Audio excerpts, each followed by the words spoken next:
ጤና ይስጥልን። ይህ ፋስት ዴይሊ ነው። ሰላምታችን በያላችሁበት ይድረስ እያልን ዕለቱ የተሰሙ ዋና ዋና ጉዳዮችን ወደ እናንተ ይዘን ቀርበናል። ቻናላችንን ሰብስክራይብ፣ ፕሮግራማችን ላይክ እና ሼር እንድታደርጉ እየጋበዝን የዕለቱን አበይት ዜናዎችን አስቀድመን እንጀምራለን። ህወሓት ወደ ወልቃይት በሙሉ ኃይሉ በአራቱም አቅጣጫ መንቀሳቀስ መጀመሩ ተሰማ። በዚህ መሃል ደግሞ ጀነራሉ ከአዲስ አበባ ህወሓት ላይ የመጨረሻው እርምጃ ሊወሰድ ይገባል የሚል ጠንከር ያለ አስተያየታቸውን አሰምተዋል። መከላከያ ሰራዊት ወደ ትግራይ ከባድ መሳሪያዎቹ ማስጠጋቱ በተሰማ ማግስት ህወሓት ወደ ወልቃይት በተለያየ አቅጣጫ ጉዞ መጀመሩ ከጀነራሉ አስተያየት ጋር ተዳምሮ ፍጥጫው ወደ ለየለት ጦርነት እንዳያመራ አስግቷል። በመረጃ ሰዓታችን በዝርዝር የምናስደምጣችሁ ቀዳሚ ጉዳያችን ነው። በሌላኛው መረጃችን ደግሞ አወዛጋቢው ሰው ትራምፕ የቀድሞውን የአሜሪካ ፕሬዝዳንት ኦባማን ዝንጀሮ በማስመሰል የለቀቁት ቪዲዮ ከቢሮአቸው ሳይቀር ቁጣ ቀስቅሶባቸዋል። ፕሬዝዳንቱም ለዚህ ቪዲዮ ይቅርታ ይጠይቁ እንደሆነ ሲጠየቁ በፍጹም ማለታቸው ጉዳዩን አባብሶታል። ስለዚህም የምንላችኋለን። እስከ ፍጻሜው አብራችሁን ቆዩ። ቀድሞ የፌዴራል መከላከያ ሰራዊት ኤታማዦር ሹም ጀነራል ሳሞራ ዩኑስ ከጋዜጣ ፕላስ የትግረኛው ክፍል ጋር በነበራቸው ቆይታ የሰላምን አስፈላጊነት በአጽንኦት ገልጸዋል። ጀነራሉ አሁን ባለው ተጨባጭ ሁኔታ በትግራይ ክልል ውስጥ እጅግ አንገብጋቢ ለሆነ የሰላም ጉዳይ በግለሰብም ሆነ በተቋማት ደረጃ የሚገነባ ሲሰጠው እንደማይታይ ጠቁመዋል። በዚህም ምክንያት የክልሉን ሰላም በሚያውኩ አደናቃፊዎች ላይ ተገቢ ማስተካከያ እርምጃ ተወስዶ ክልሉ እፎይታ ሊያገኝ ይገባል ሲሉ ተናግረዋል። ዘላቂና አስተማማኝ ሰላም ሊመጣ የሚችለው የሰላም አስፈላጊነት ታምኖበት ያሉ ችግሮችን በሰላማዊ መንገድ ብቻ ለመፍታት እውነተኛ ተነሳሽነት ሲኖር እንደሆነ የገለጹት ጀነራሉ ይህን ሂደት በሚያደናቅፉ አካላት ላይ አስፈላጊ የእርምት እርምጃ ተወስዶ ክልሉ ወደ ትክክለኛ መስመር እንዲመለስ ማድረግ አስፈላጊ መሆኑን አክለው ገልጸዋል። ጀነራል ሳሞራ ዩኑስ በትግራይ ክልል በአደናቃፊዎች ላይ እርምጃ ተወስዶ ክልሉ እፎይታ ያገኝ ማለታቸው የተሰማው ህወሓት ወደ ወልቃይት በተለያየ አቅጣጫ ከባባድ መሳሪያዎችን ይዞ እንደተንቀሳቀሰ በተዘገበበት ወቅት መሆኑና መከላከያ ወደ ትግራይ ክልል ኃይሉን ማስጠጋቱ ተዳምሮ ጦርነቱ ሊጀመር ይሆን ወደሚል ጥያቄም ፈጥሯል። የህወሓት ጦር ከባባድ መሳሪያዎችን ዝግጁ ማድረጉ የተሰማ ሲሆን ወልቃይትን ለመክበብ ትዕዛዝ ብቻ እንደሚጠብቅ እንደተነገረው መሰማቱ ደግሞ ሁኔታውን አክብዶታል። የህወሓት ወታደሮች ወደ ወልቃይት አቅጣጫ መንቀሳቀሳቸው የተሰማ በዋልድባ አቅጣጫ በሽራሮና በሱዳን አቅጣጫ ነው። ከዚህ በተጨማሪም ባለፈው ሳምንት በጠለምት በነበረው ውጊያ የተሳተፉ የአርሚ 35 ወታደሮች ሽሬ ከተማ እንዲቆዩ መደረጉም ተሰምቷል።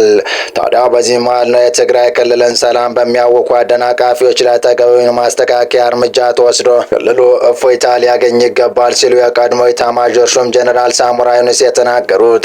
ሰላም ቦታና ወቅት መሰረት አድርገን የምንመርጠው ሳይሆን በእያንዳንዱ ዕለት ሳይሆን እንቅስቃሴዎቻችን ልንመርጠው የሚገባ ወሳኝ እሴት ነው ያለው ጀነራል ሳሞራ፣ ሆኖም ትግራይ ላይ ያለውን ተጨባጭ ሁኔታ ካየን ግን በግለሰብም ሆነ በተቋማት ደረጃ ለዚህ አንገብጋቢ ጉዳይ ትኩረት ሲሰጠው አንመለከትም ብለዋል። በዚህ በኢትዮጵያ ፕሬስ ድርጅት ስር በሚታተመው ጋዜጣ ፕላስ ላይ በትግረኛ ቋንቋ በተዘገበው ዘላቂ አስተማማኝ ሰላም ሊመጣ የሚችለው ሰላም አስፈላጊ እንደሆነ ታምኖበት ነው ብለዋል ጀነራሉ። እነዚህ የምንላቸው ነገሮች በሰላማዊ መንገድ ብቻ ለመፍታት ቅድሚያ የምንሰጠው እውነተኛ ተነሳሽነት ሲኖር ብቻ ነው ብለዋል።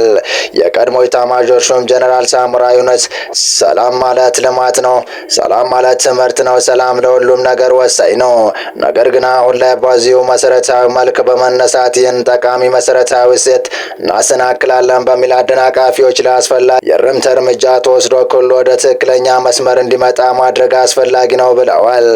ትግራይ ላይ የሆነ አይነት ፖለቲካዊ ልዩነት ሲፈጠር ልዩነትን በጠባብ ቡድናዊ ጥቅም ብቻ በማየት በኃይል አማራጭነት ለመፍታት መሞከር ጠቃሚ እንዳልሆነም ገልጸዋል። አክለውም አሉ የሚባሉ ችግሮች በውይይትና በመግባባት መፍታት እንደሚቻል በማሰብ የኃይል አማራጭ እንደ መጨረሻ መፍትሄ መንገድ አድርጎ የማየት አባዜ ሊቆም እንደሚገባም ተናግረዋል። እንደ ዘገባው ከሆነ የቱንም ያህል ጊዜ ቢወስድም የሰላምን አማራጭ ቅድሚያ እንዲሰጠው ማድረግ ወሳኝ ነው ያሉት ጀነራል ሳሞራ ዩኑስ በአጽንኦት ለመግለጽ ያስገደደው ከሰላም የሚያተርፈው መላ ህዝባችን ስለሆነ ከጦርነት የሚያተርፈው ደግሞ ሌላ አካል ስለሆነ ነው ብለዋል። ጀነራሉ የክልሉን ሰላም በሚያውኩ አደናቃፊዎች ላይ ተገቢውን ማስተካከያ እርምጃ እንዲወሰድ ምክረ ሀሳብ ቢቀርብም እርምጃው በየትኞቹ አመራሮች ላይ ሊወሰድ እንደሚገባና የእርምጃ አይነቱ ምን እንደሆነ ግን ሀሳባቸውን አልገለጹም። ጀነራሉ ይህን እርምጃዎችን እንዲወስዱ የሚጠይቅ አስተያየታቸውን የሰጡት በአሁኑ ሰዓት የፌዴራል መንግስቱና ህወሓት በትግራይ ክልል ውጊያ ይከፍታሉ ተብሎ በሚጠበቁበት ሁኔታና የትግራይ ኃይሎች ለውጊያ እየተዘጋጁ ነው በሚሉበት ወቅት መሆኑ ጦርነቱ አይቀሬ ነው የሚሉ ሀሳቦች እንዲሰነዘሩ አድርጓል። ጀነራል ሳሞራ ዩኑስ በትግራይ ጦርነት ወቅት ከፌዴራል መንግስት ጎን ሆኗል በማለት በአንዳንድ በትግራይ የፖለቲካ ኤሊቶችና በህወሓት አመራሮች ዘንድ ሲተቹ መቆየታቸው ይታወሳል።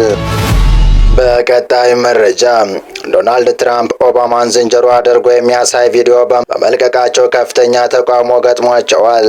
የአሜሪካው ፕሬዝዳንት ዶናልድ ትራምፕ የቀድሞውን ፕሬዝዳንት ባራክ ኦባማንና ባለቤታቸውን ሚሼል ኦባማን እንደ ዝንጀሮ አድርጎ የሚያሳይ አወዛጋቢ ቪዲዮ በትሩዝ ሶሻል ገጻቸው ላይ በመልቀቃቸው ከፍተኛ የዘረኝነት ውንጀላና ተቃውሞ እየደረሰባቸው ይገኛል። በአርቲፊሻል ኢንተለጀንስ ወይም ኤአይ የተሰራው ይህ ቪዲዮ የኦባማን ጥንዶች ፊት በዝንጀሮዎች ላይ በመለጠፍ በጫካ ውስጥ ሲወዛወዙ ያሳያል።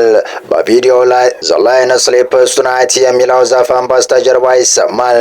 በዚህም ትራምፕ ከተለያዩ አቅጣጫዎች ከባድ ተቃውሞች የተሰነዘሩባቸው ይገኛል። ይህን ተከትሎም ከዋይት ሀውስ ምላሽ የተሰጠ ሲሆን መጀመሪያ ላይ የዋይት ሀውስ ቃል አቀባይ ካሮሊን ሌቪት ጉዳዩ እንደ ኢንተርኔት ቀልድ ወይም ሚም በመቁጠር ተቃውሞውን የሐሰት ቁጣ ስትል አጣጥለው ነበር። ሆኖም ከሁለቱ ወገን ሪፐብሊካንና ዲሞክራት ጠንካራ ተቃውሞ በመነሳቱ ቪዲዮ ከገጹ እንዲጠፋ ተደርጓል። ዋይት ሀውስ ቪዲዮ የተለቀቀው በሰራተኞች ስህተት መሆኑን ቢገልጽም ትራምፕ ግን ለጋዜጠኞች በሰጡት ቃል ቪዲዮ እንዲለቀቅ መፍቀዳቸውን ገልጸው የመጀመሪያውን ክፍል እንጂ መጨረሻውን አላየውም ብለዋል። በዚህ ውዝግብ ምክንያት የተለያዩ አስተያየቶች የተሰጡ ሲሆን ሴናተር ቲም ስኮት ከሪፐብሊካን ይህ ከዚህ ዋይት ሀውስ ያየሁት እጅግ የከፋ የዘረኝነት ድርጊት ነው ብለውታል።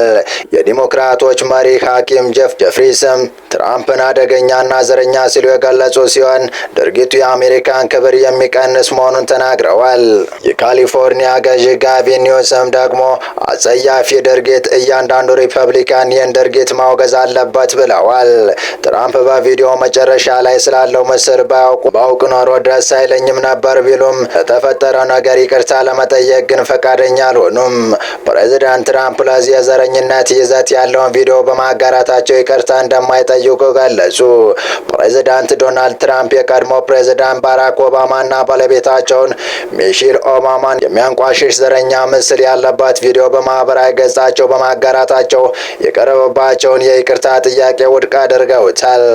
አርብ ዕለት በፕሬዚዳንታዊ አውሮፕላን ወይም ኤርፎርስ ዋን ወደ ፍሎሪዳ በመጓዝ ላይ ሳሉ ለጋዜጠኞች በሰጡት መግለጫ ምንም አይነት ስህተት አልሰራውም ሲሉ ተደምጠዋል።